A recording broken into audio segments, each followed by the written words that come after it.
friends, welcome back to my podcast. How are you doing today? I'm having a wonderful day. I don't know if you can tell from the tone of my voice, but I am so excited to be doing this episode today because I'm going to be reading and reviewing a middle grade graphic novel called The Cool Code that was very kindly sent to me by the illustrator of this wonderful book, Sarah Mai. So before I go ahead and give my review of The Cool Code, let me go ahead and give a quick summary of what this book is about and what you can expect. So first off, this book is called The Cool Code, and this is by Deirdre Langland and illustrated by Sarah Mai. This book is about a girl named Zoe. Zoe has been homeschooled her entire life, and now her parents are all of a sudden putting her into real school. So of course, this is a very big change for Zoe. Zoe has never gone to real school, and she's a little bit nervous. One of her favorite things to do in her free time is to code. So she has a coding app called The Cool Code, and she thinks that The Cool Code can help her have a good day at school and help navigate all that comes with a first day of school in person or middle school. So she goes from going homeschool to going to in-person school, and she feels like she can't fit in the school, and everyone's making fun of her because she keeps talking to her phone, asking it for help because of the Cool Code, which is the app on her phone that she asks for help. And the Cool Code eventually helps bring her and her friends together. And I think it's a really good story about friendship, family, new adventures that you go on, and how to face hard things in life that you may not be used to, knowing what it's like to go to school, and a bunch of other really fun and important topics that I think the author and illustrator both executed very well in this middle grade graphic novel, and I really enjoyed reading it. Just to show how much I enjoyed reading this book, I read it in one day. It was actually one sitting. I just sat down on my bed for a while for like 1 or 2 hours, and I read through it, and I loved it so much. And now I'm going to go ahead and give my final review on The Cool Code. So in this book, like I said, it's about a girl named Zoe and how she goes from homeschool life to in-person school life. And this book really related to me because I have been homeschooled in the past, and I know what it's like. It's a really big change to go from homeschool to public school or public school to homeschool. It's a really big adjustment, whichever way you're doing it. And I think the way the author and illustrator put that into the story was done very well, and I think it's very relatable for a lot of children or kids that went through this in their childhood. But overall, I liked it a lot. A few things that I noticed right from the beginning was that I liked it right from the first few pages. It already gripped me, and I was like, oh, I love this character. She can code. That's something relatable to me because I also love technology and coding and all of that stuff. And then when I learned that she was homeschooled and it was how she tries to code her way through middle school, I thought that was a really creative storyline. I've never seen or heard anything else like it. So that is also another thing I noticed about the book. It's very creative and original, which I love in a good book. And also, talking about some of the illustrations throughout the story, Sarah really helped make Zoe, the main character, stand out, especially at the beginning when she goes to the school for the first time and she's the new kid. The colors really helped her pop, so you knew that was Zoe and she's the main character and she's the new kid. So she didn't get lost in the crowd with all the other characters in the book that aren't really important. So I thought that was very nicely done. And also the color palette. I love the cover. It's so cute. The Cool Code is in cute pastel-y colors, and Zoe's outfits are very original and unique, and I really like that about a character, so I also love that element a lot as well. And I just really like the idea of friendship and coding and how coding can bring people together and how it can also break people apart. But I thought that was a really good storyline. Like I said, overall, this is a very enjoyable and relatable to many people book. I love it so much, and I really do recommend checking it out. This was such a fun book to read. Like I said, it did not take me very long, and I just liked it a lot, and I really enjoyed myself in the few hours I spent reading this. So I know that was a very short review, but don't worry, this episode is not over yet. I had the wonderful opportunity of getting to do an interview with the illustrator Sarah Mai, and here it is.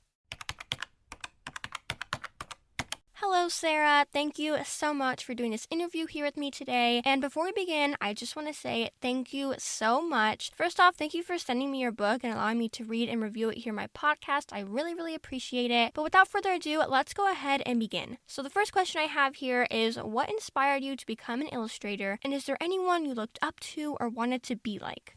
Of course. So what inspired me to become an illustrator was a lot of different things, but I think the first thing that inspired me was my family. My mom is an illustrator, and her mom was also an illustrator, so I kind of grew up in a family that was always drawing, and I don't think I would have known that illustration was something you could do as a profession or professionally if I hadn't been around them. I maybe, I guess, would have found it eventually, but there's no knowing. So I think being around those women, and also my grandfather was an architect, so everyone was always drawing growing up. And so that was a really important part of my childhood, seeing everybody drawing all the time. Everyone always had a sketchbook. So that's where it started. And then I became really interested in children's books, and I just loved illustrations in children's books. And I became very inspired by like Mary Blair. I became very inspired by sort of mid-century illustrators. And I also loved like American Girl doll books, the like illustrated ones. Those were really fun, and I loved how playful and colorful they were. And then I just kind of kept noticing that illustration was everywhere. And then once I got into middle school, I started reading comics a little bit. My first one was Jean Luen Yang's book, American Born Chinese. I loved that book, and I was kind of amazed at how you could illustrate a book like that. It was just really inspirational to me. I found it really exciting. And then I kind of didn't see a lot of,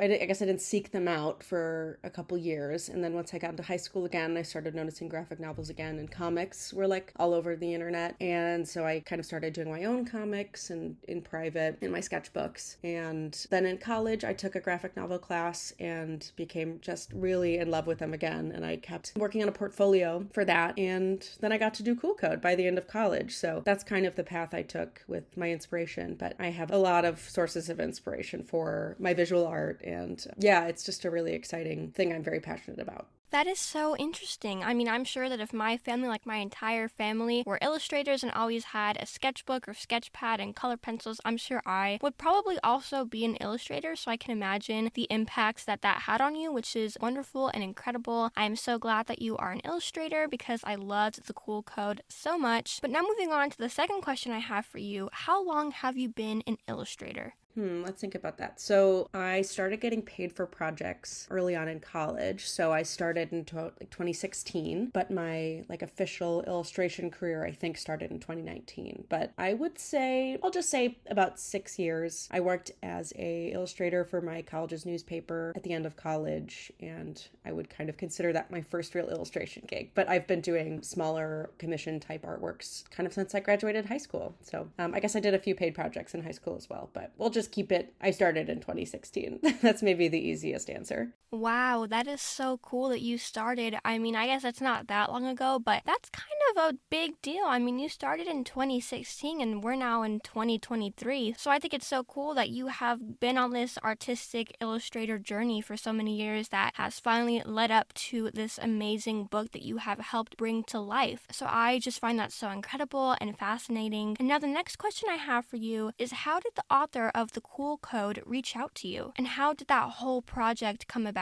I've actually never talked to Deidre, who's the author of the Cool Code. That's industry standard. That's really, really common that authors and illustrators never actually meet or talk. Everything goes through the agency that you are part of or through the editor. I was reached out to through my agency my senior year of college, and I was asked to do a sample for this new graphic novel that had been written, the Cool Code, and I was interested. So I did the sample and kind of unexpectedly got the job, which was really exciting. But all the contact has been through either my agent or now for the past couple years through our editor or couple editors. There's an art director and there is a book editor. So those are two different people that I have been talking to, and Deidre kind of talks through them to me. You know, I'll receive little notes every once in a while on a document that are from Deidre on the artwork. But yeah, we've never actually spoken in person. I'd love to meet her someday. That would be really cool. But yeah, it is just kind of industry standard for illustrators and authors not to meet. But sometimes they do. Usually it's when the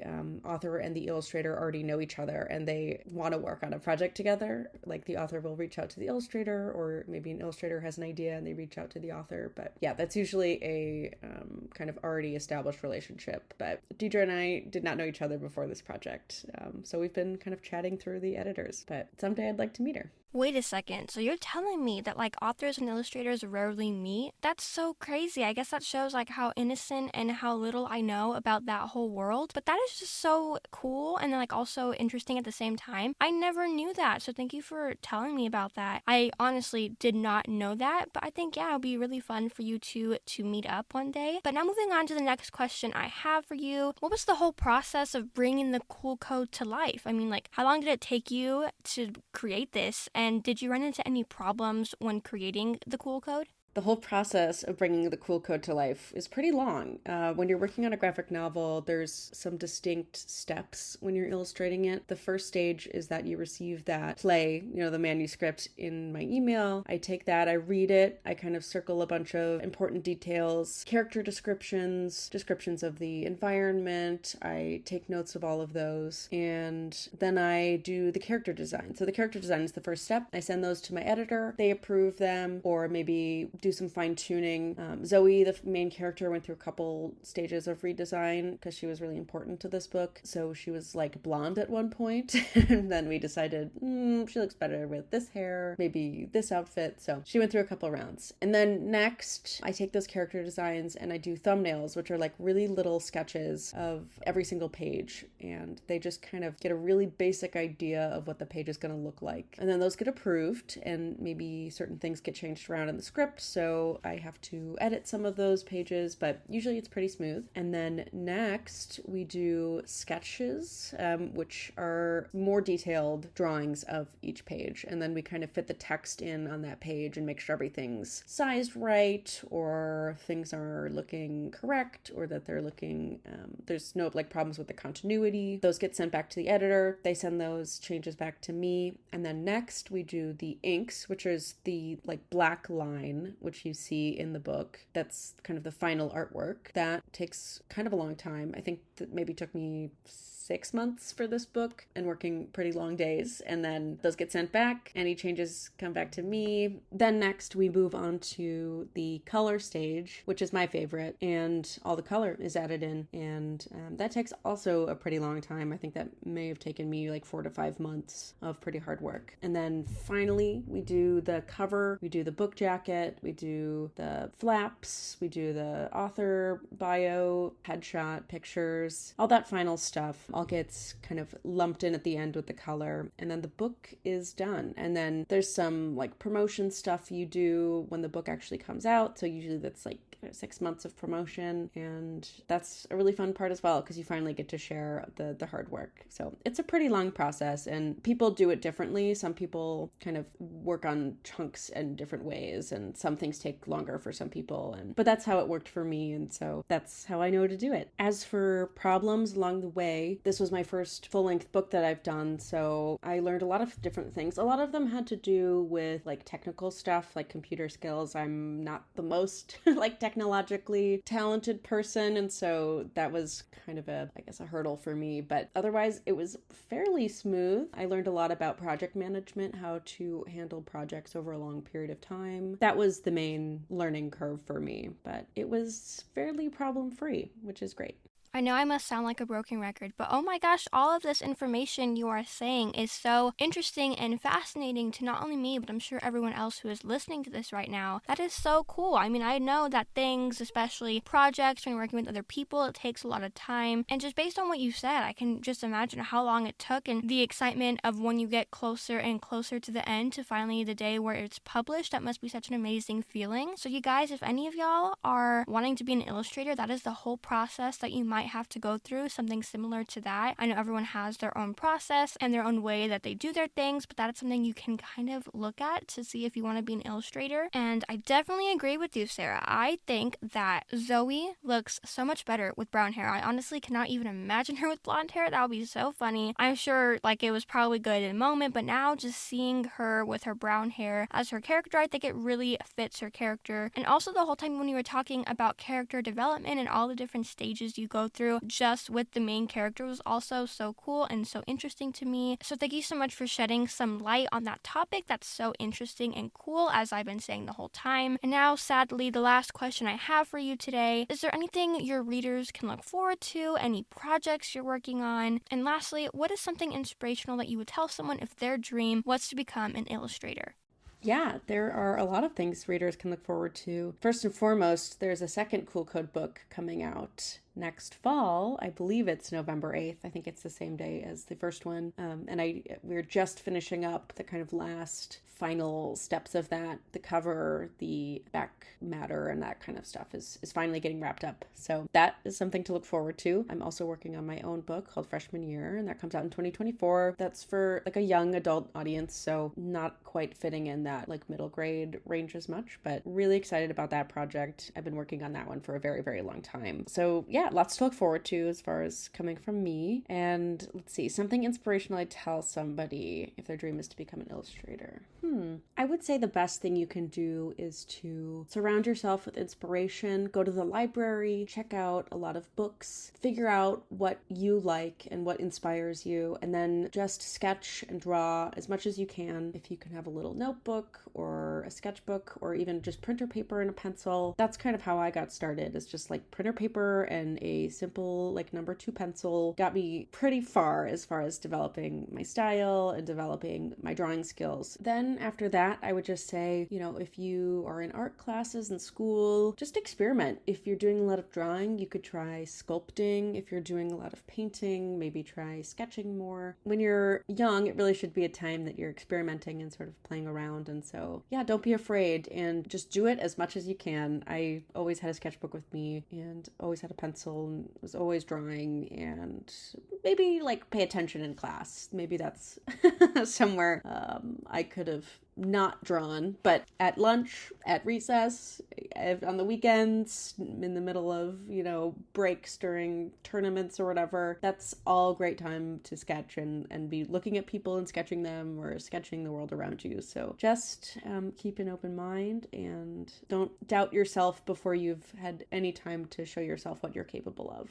Yeah, I would definitely agree with the last part you said there, to never doubt yourself and to just try to make your dream a reality. Guys, you do not need any money or anything really to make your dream a reality. You can start off with a piece of paper and a pencil and then lead up and build up to your dream to make it your reality. But also, on the more exciting note, I did not know that there was going to be a second cool code. That is just so exciting, and I personally am really looking forward to that. And then also, your book that you're working on, I believe it was called Freshman Year. I really want to read that. I would love to read and review your book on my podcast. Let me know if you would like to collaborate again. I think that would be so much fun. I can imagine how fun and special it must be to bring your own story to life. So I am really excited for you and looking forward to when that comes out. But yeah, thank you so much for doing this interview with me today. I really appreciate it. And thank you so much for sending me your book. I also really appreciate that. You were actually the very first illustrator that sent me a graphic novel. So it was so exciting to get a graphic novel in the mail to read and review here on my podcast. So thank you so much for that as well. And with that, you guys, that brings this interview with Sarah to a close. So thank you so much, Sarah. It was so fun to do this with you, and I hope you have a wonderful rest of your day.